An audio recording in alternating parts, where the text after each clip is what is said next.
did you know that Tug of War is one of Ireland's oldest sports and that we were crowned international champions many, many times? Well, there you have it. No. After a few quiet years, Tug of War Ireland, they are back with a bang ahead of their first international outdoor event. And when he's flexing his guns, when he's doing this. We just thanked him, but now we're going straight back to him. Derek, how are you doing? Sun's out, guns out, guys. Beautiful, beautiful morning down here in Kirker Park. Welcome down here to Clondalkin in beautiful West County Dublin. That's where we're at this morning. Tug of War, and first up, Noel, you had a great win over Mayo, Galway Mayo in the football there. Oh, we did, yeah. It was great. It's great, especially for a Galway man living in Mayo. So it was a bit easier going to work Tuesday morning, in fairness. Absolutely. Now, before we give Tug of War a go, let's talk about the history of the sport. Where did it originate from?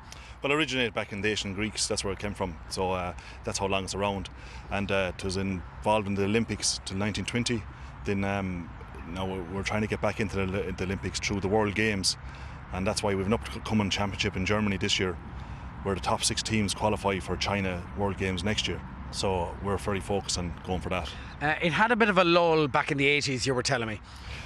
Sport. Yeah, probably more in the 90s. I'd say the late 80s, 90s, but I'd say probably a lot to do with immigration and like being realistic, a lot of the hard labour's gone out of the workforce as well, and people probably just not as fit as the war. Whereas you have to be a serious athlete now, like it's actually akin to inter-county championship footballers or hurlers. You need that sort of training schedule you need. I mean, it is now a proper sport, and it's official sport as well, right? Yeah, we're Tug of War Ireland. We're an NGB for Ireland, and our home base is in Sport Ireland itself, and it's recognised worldwide. So it's like, the Olympic Council recognises. So when you're talking with the Olympic Council on them, you're fairly well up. There's so many clubs right up and down the country. There's a big interest in this sport, especially in rural Ireland. Yeah, look, that's where nearly all starts in festivals and stuff like that. That sort of builds on from that. Now, the two codes, there's indoor and outdoor. So, like we say, most of vintage rallies, or every town has a bit of a show on the day, and there's always a rope thrown down the field. And lads, that's how they get the first entertainment into it, and then they move on. So, like, we have different levels. You have sort of the enjoyment level, then you have a Division 3, Division 2, Division 1, and then you move on to national team level after that selection for that. So you do, You were telling me it's all about getting it, the foundation of the sport, really, from the schools up. Yeah, so we're launching a schools programme. It probably went a bit dried up there over a few years, but we're getting back into it now. So we're launching a schools programme next September. So we're going to start in the grassroots and bring it through. So it's very positive. So it is. Noel, you were just back from Sweden. How did it go for you? Yeah, Sweden was very. We had 4 weights in Sweden, 4 teams covering 4 weights, and it was very. We got a silver and 2 bronze, and now the clubs got on very well. They got numerous medals, and we had. You 2 silver, right? 1 silver and 2 bronze. Yeah. 2 bronze, yeah, and. They're done very well now, so the men and the women done fairly well. The women in the clubs especially, they've done very well. They won the juniors, so on the club level. So and you were telling me it's all about it's an equal sport. I mean, it's men and women here, right? Yes. So it's very So on some teams it's called a mixed. You have 4 women and 4 men, and it's very inclusive age-wise. Like some teams out there that have actually a mother, a daughter, father, son, and intergeneration, and it's great. Like it's very inclusive. Everyone can take it up. Like it's great. It covers all bases. All right, no, we'll come back to you in a little bit because we're going to say hello to John.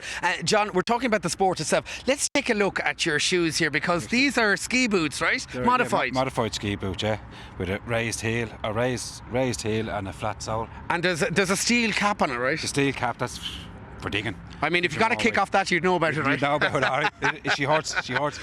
In terms of the sport, obviously we have the rope, but chalk, I always thought it was chalk, but it's moved on from that. Yeah, for the grip. Some people use chalk, more people use DAC. What is DAC? It's a resin crystal, and it's boiled.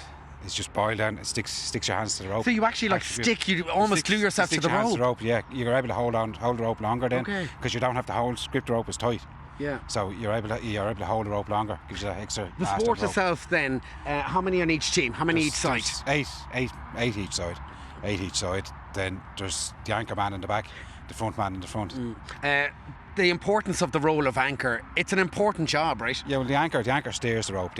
He pulls mostly out of his legs, while the rope is lapped over his shoulder and tucked in under his armpit.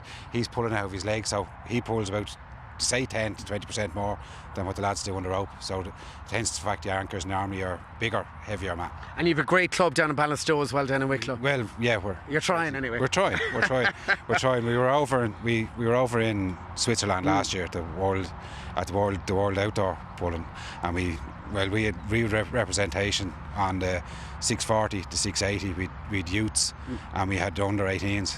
Well, speaking of the youths, we have your nephew over here, Kieran. How did Switzerland go for you? Did you enjoy it? Switzerland was a great trip, yeah. Well, the under 23s got on very well in the clubs and the nationals. The clubs was the first day, and that went on. We just missed out on the group stages and that, and then the nationals. Well, unfortunately, we picked up a few injuries, so we didn't go as well in that. And what got you into the sport? Well, it's a family tradition for us. Okay. The grandfather pulling. The father pulled and now we pull. Okay, so down through the generations. And your other cousin here, Fintan. Fintan, how long are you doing it as well? How long are you pulling? About 2 or 3 years. And you love it? Oh yeah, it's good. All right, you up for a bit of a tug? Oh yeah. You up for a pull? Yeah. Good. Right, here we go. We're going to pass the microphone here now to Martin. Right, so we're going to change position, Martin. This is winner takes all here now, lads. Right, are we ready? Steady, go. Okay, now, give it everything, lads. Keep push it on, push it on. Push it on again. Push it. Good. Push it on, push it on, push it on, push it on. Make him earn it, make him earn it. Anda. Again. Push. Keep her going. Take her back, lads, take her back. That's it, kill him They're off digging now. in. That's it. They're well over the Where can line. we find out more online? Where can we find out more online, Martin? TugOfWarIreland.com. All right, for me and all the gang. Oh, I'll tell you one Lots thing. of pulling, lots of talking about. You have a future. Come on, lads. You have only a month to get there.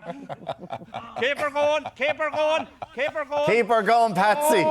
Keep her going, Patsy. Thank you so much, Derek. That's great. Oh, the things he gets up to, he's mad. Anything you want to say?